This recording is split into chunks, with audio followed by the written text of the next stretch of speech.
నమస్తే, welcome to our channel. నేను ఆదిత్య. గుజరాత్‌లో నరేంద్ర మోదీ అధ్యక్ష వహిస్తున్నటువంటి రెన్యూవబుల్ సదస్సుకి ఏపీ ముఖ్యమంత్రి చంద్రబాబు నాయుడు హాజరయ్యారు. మరి అక్కడ ఏపీ మాజీ ముఖ్యమంత్రి జగన్మోహన్ రెడ్డికి సంబంధించినటువంటి అరెస్ట్‌కి సంబంధించినటువంటి అంశాల గురించి ఏమైనా డిస్కస్ చేస్తారా? లేకపోతే ఇంకా వేరేదన్నా ఇన్వెస్ట్‌మెంట్‌కి సంబంధించినటువంటి అంశాల గురించి డిస్కస్ చేస్తారా? తెలుసుకునే ప్రయత్నం చేద్దాం. సో, ప్రస్తుతానికి మనతో పాటు లైవ్‌లో ఉన్నారు ప్రముఖ పొలిటికల్ అనలిస్ట్ ఎంకే రావు గారు. సార్‌ని అడిగి మరిన్ని విషయాలు తెలుసుకుందాం. సార్, నమస్కారం సార్. నమస్తే. సో, చెప్పండి. గుజరాత్‌లో నరేంద్ర మోదీ అధ్యక్షత వహిస్తున్నటువంటి రెన్యూవబుల్ సదస్సుకి ఏపీ సీఎం చంద్రబాబు నాయుడు హాజరయ్యారు. సో, మరి అక్కడ వాళ్ళు ఎలాంటి అంశం మీద డిస్కస్ చేసే అంశాలు చూసుకున్నట్టయితే, ఒకటి ఏపీకి సంబంధించినటువంటి ఇన్వెస్ట్మెంట్లు అవ్వచ్చు, లేదా రెండోది ఆహ్, జగన్మోహన్ రెడ్డికి సంబంధించిన అంశాలు అన్నట్టుగా కొన్ని వార్తలైతే వినిపిస్తున్నాయి. మరి దీన్ని ఏ విధంగా చూడొచ్చు? అహ్మదాబాద్ లో గాంధీనగర్ లో జరిగేటువంటి రెన్యూవబుల్ ఎనర్జీ సదస్సు అనేటువంటిది ప్రధానంగా పెట్టుబడులకు సంబంధించి, అదేవిధంగా సాంకేతిక పరిజ్ఞానానికి సంబంధించినటువంటి అంశం. దానిలో పాల్గొంటున్నటువంటి చంద్రబాబు నాయుడు గారు కావచ్చు, లేకపోతే ఇతర రాష్ట్రాలకు చెందినటువంటి ప్రతినిధులు కూడా, అంటే ఆయా రాష్ట్రాల ప్రతినిధులు కూడా ఉంటారు. ఎందుకు అంటే పెట్టుబడులు పెట్టడానికి ఉన్నటువంటి అవకాశాలు, లేదా వాటిని తమ రాష్ట్రాల్లో పెట్టించడానికి తామిచ్చేటువంటి రాయితీలు, వీటన్నిటిని కూడా వివరించడానికి, ముఖ్యంగా కార్పొరేట్లకి ఆ, అందుబాటులో ఉండడానికి రాష్ట్ర ప్రభుత్వాలు ప్రతినిధులు పంపిస్తాయి. అందువల్ల చంద్రబాబు నాయుడు గారు దాన్ని ఒక అవకాశంగా తీసుకొని, ఎందుకంటే ఆంధ్రప్రదేశ్ లో ఇప్పటికే గడిచినటువంటి 5 సంవత్సరాల్లో కానీ, అంతకుముందు 5 సంవత్సరాల్లో కానీ ఆశించిన మేరకు పెట్టుబడులు రాలేదనేటువంటి విషయాన్ని అందరికీ తెలిసిందే. దాన్ని గమనంలో ఉంచుకొని ఎక్కడ ఎటువంటి అవకాశం ఉన్నా కానీ దాన్ని వదులుకోకూడదు అన్నది చంద్రబాబు నాయుడు గారి ఆసక్తి. అందుకనే బహుశా ఆయన ఆ సమావేశంలో పాల్గొన్నారు. అయితే ఆ సందర్భంగా నరేంద్ర మోడీ గారితో ఏదైనా ఒక ప్రధానమంత్రి లేదా ఒక ముఖ్యమంత్రి వాళ్ళిద్దరూ ఏకాంతంగా కలిసినప్పుడు కానీ, లేకపోతే మరో సందర్భంలో కానీ రాష్ట్రానికి సంబంధించినటువంటి అంశాల గురించి పిచ్చాపార్టీగా మాట్లాడుకోవచ్చు. అదేమి తప్పేమీ కాదు, లేకపోతే అదేమి రహస్యంగా ఉండదు. అయితే ప్రత్యేకించి జగన్మోహన్ రెడ్డి గారి గురించి, లేదా ఆయన కేసుల గురించి, ఆయన అరెస్ట్ గురించి చంద్రబాబు నాయుడు గారు అక్కడికి వెళ్ళి నరేంద్ర మోడీ గారితో మాట్లాడటం అనేటువంటిది అది ఊహాగానాలకు సంబంధించినటువంటి అంశం తప్ప మరొకటి కాదనేది నా అభిప్రాయం. ఎందుకు అంటే అలాంటివి ఏమైనా ఉంటే ఇప్పుడు ఎన్నికలకు ముందే వాళ్ళు అటువంటి వాటి గురించి జగన్మోహన్ రెడ్డి గారి మీద ఉన్నటువంటి కేసుల్ని సాధ్యమైనంత వేగంగా విచారణలోకి తీసుకురావడానికి ఈ దర్యాప్తు సంస్థలని ఆదేశించాలని, లేదా ఆ విధమైనటువంటి వేగాన్ని పెంచాలని గతంలోనే మాట్లాడుకున్నారనేటువంటి వార్తలు వచ్చాయి. ఎన్నికల్లో గెలిచారు, కూటమి ప్రభుత్వాన్ని ఏర్పాటు చేశారు. అందువలన ఇప్పుడు ప్రత్యేకంగా మళ్ళా దాని గురించి చర్చించుకోవడానికి వెళ్ళారు, లేదా చర్చించుకున్నారు అని చెప్పడం అనేటువంటిది అది ఊహాగానాలకు సంబంధించినటువంటి అంశం తప్ప దానిలో వాస్తవం ఉంటుందని నేను అనుకోను. ఆల్రెడీ నరేంద్ర మోడీ గారికి తెలుసు, చంద్రబాబు నాయుడు గారికి తెలుసు, లేదా దర్యాప్తు సంస్థలకు కూడా ఈ విషయాలన్నీ అరటిపండు ఒలిచి చేతిలో పెట్టినట్టుగా ఉన్నటువంటి అంశాలు తప్ప మరొకటి కాదు.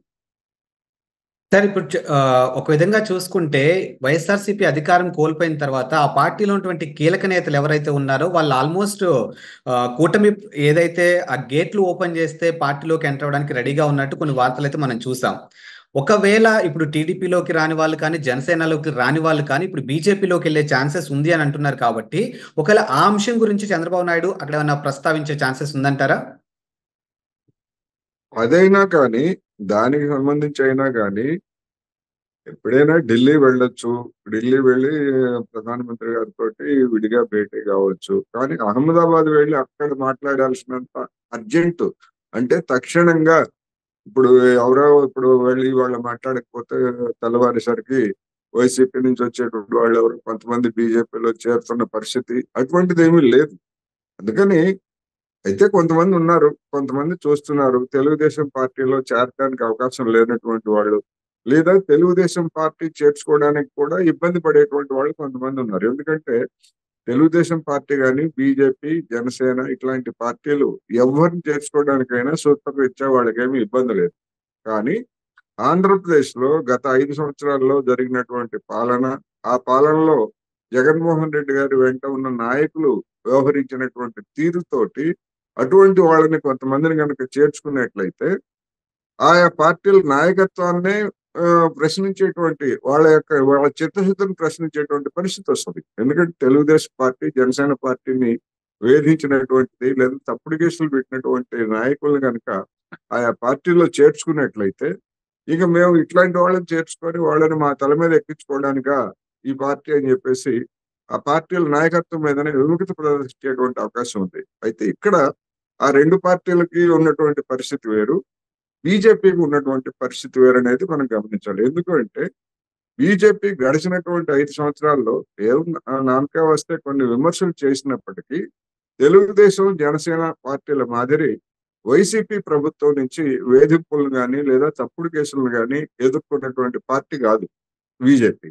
అందుకని బీజేపీకి వైసీపీకి తెర వెనకాల ఉన్నటువంటి సంబంధాల రీత్యా కొంతమంది ఆ విధంగా అటువైపు చూస్తున్నమాట వాస్తవం. అందువలన ఇప్పుడు ఒకవేళ బీజేపీ కనుక అలాంటి వాళ్ళని ఇప్పుడు విజయసాయి రెడ్డి లేకపోతే ఇంకా కొంతమంది ఎంపీలు ఇట్లాంటి పేర్లు వినిపిస్తున్నాయి, కొంతమంది ఎమ్మెల్యేలు, ఎమ్మెల్సీలు ఇట్లాంటి పేర్లు వినిపిస్తున్నాయి. వాళ్ళని కనుక బీజేపీ చేర్చుకున్నట్లయితే బీజేపీకి ఎందుకు అవసరం? అది బలహీనంగా ఉంది. వైసీపీ జనసేనతో పోల్చుకున్నప్పుడు అది చాలా బలహీనంగా ఉంది. అందువల్ల తాము బలపడాలంటే ఇట్లాంటి వాళ్ళు కొంతమంది రావాలని కనుక ఇప్పుడు కనుక చేర్చుకున్నట్లయితే బీజేపీ అది కూటమి ప్రభుత్వంలో విభేదాలకి నాంది పలుకుతుంది. అందుకని నేను అనుకోవటం వాళ్ళు ఉన్నటువంటి పరిస్థితుల్లో బీజేపీ కూడా ఆ విధంగా తొందరపడి చేర్చుకునేటువంటి అవకాశాలు లేవు. At the same time BJP options అడ్డు పెట్టుకుంటది. మనం తర్వాత ఎప్పుడైనా మనం కలుద్దాం అనేటువంటి ఆప్షన్ అడ్డు పెట్టుకునే అవకాశం ఉంది. ఎందుకు అంటే తెలుగుదేశం పార్టీ తోటి అది తెలుగుదేశానికి జనసేనకు ప్రత్యామ్నాయంగా ఎదగాలని కోరుకుంటుంది కనుక అవకాశం వచ్చినప్పుడు దాన్ని ఉపయోగించుకోవడానికి చూస్తుంది. ప్రతి రాజకీయ పార్టీ చూస్తుంది, బీజేపీ దానికి మినహాయింపు కాదు. ఇప్పుడు కనుక చేర్చుకున్నట్లయితే అది కూటమిలో విభేదాలకు దారితీస్తుంది.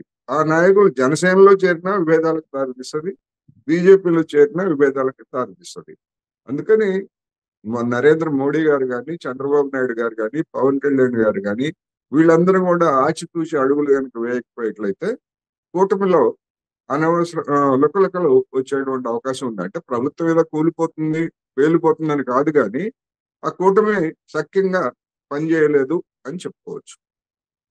సార్, ఇప్పుడు ఇదే బీజేపీకి సంబంధించిన అంటే రాష్ట్రానికి సంబంధించి మరో అంశం చూసుకుంటే, ఇప్పుడు రాష్ట్రంలో బీజేపీ అధ్యక్షులుగా ఉన్నటువంటి పురంధేశ్వరిని కాదు అని ఇప్పుడు మరొకరి పేరు అంటే ఆ పార్టీ అధ్యక్ష పదవి మరొకరికి కట్టబెట్టబోతున్నారు. అది కూడా కేవలం ఒక సామాజిక వర్గాన్ని చేరదీయడం కోసం, అంటే వేరే పార్టీలోని సామాజిక వర్గాన్ని చేరతీయడం కోసం చేసే పనిలో భాగంగా అన్నట్టుగా ఒక వార్త అయితే వినిపిస్తుంది. మరి దీన్ని ఏ విధంగా చూడొచ్చు అసలు?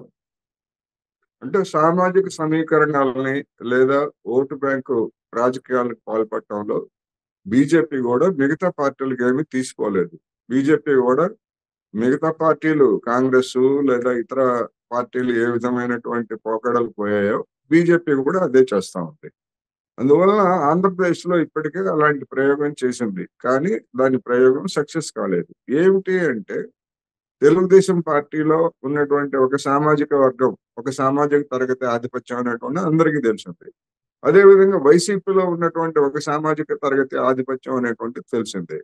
అందువలన ఈ రెండు సామాజిక తరగతులకు వెళ్తే వ్యతిరేకంగా మాకు మాత్రం ఎందుకు రాజకీయ అధికారం రాకూడదు అని కోరుకుంటున్నటువంటి మరొక సామాజిక తరగతి కూడా బలంగా ఉన్నది. అటువంటి సామాజిక తరగతికి చెందినటువంటి ఒకళ్ళని ఇతర పార్టీల నుంచి అరువు తెచ్చుకొని బీజేపీ గతంలో రాష్ట్ర అధ్యక్షులుగా నియమించారు. సరే, ఆయన మళ్ళా తిరిగి తెలుగుదేశం పార్టీలో చేరాడు. అదే విధంగా అదే సామాజిక తరగతి చెందినటువంటి ఒక వ్యక్తిని రాష్ట్ర అధ్యక్షుడిగా గతంలో చేసినప్పటికీ బీజేపీకి వచ్చినటువంటి ఫలితాలు ఏమీ లేవు. అందువలన మళ్ళా ఇప్పుడు అదే విధమైనటువంటి సామాజిక తరగతుల సమీకరణ తోటి చేద్దామని ప్రయత్నిస్తే అదనంగా వచ్చేది ఏమీ ఉండే అవకాశాలు అయితే లేవు. అయినా ఏ పార్టీకి ఆ పార్టీ అటువంటి ప్రయత్నాలు చేసుకుంటుంది కనుక నిజంగా అది చేస్తారా లేదా అనేటువంటిది ఒక పెద్ద ప్రశ్న. అయితే ఇప్పుడు పురంధరేశ్వరి గారిని మార్చకపోయేట్లయితే బీజేపీ మరొక సమస్యని ఎదుర్కొనేటువంటి అవకాశం కూడా ఉంది. ఎందుకు అంటే చంద్రబాబు నాయుడు గారితో ఆమెకు ఉన్నటువంటి బంధుత్వము, ఒకే సామాజిక తరగతి కావడం, ఇలాంటి అంశాలన్నీ కూడా బీజేపీకి కొన్ని సందర్భాల్లో ప్రతికూలంగా మారేటువంటి అవకాశం ఉంది కనుక ఏ విధంగా చేస్తారు ఏమిటనేటువంటిది మనం చూడాల్సి. Thank you sir. Thank you.